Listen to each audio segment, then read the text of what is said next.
शिव अमृत की पावन धारा, तो देती हर कष्ट हमारा। शिव का काज सदा सुखदाई, शिव के बिना है कौन सहाय।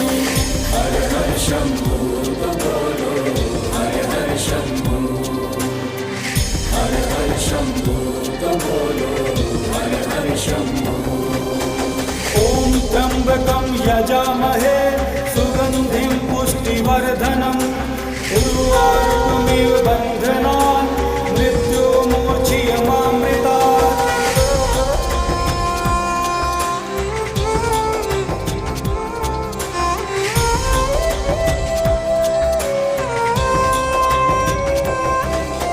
शिव की निस दिन की जो भक्ति, देंगे शिव हर भय से मुक्ति।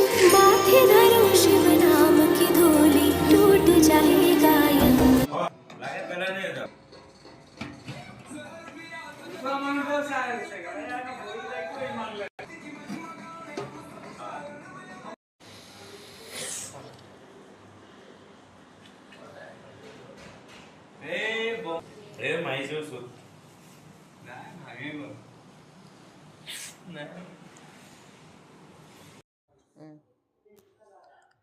हर हर महादेव, हर हर महादेव, बोल बोल।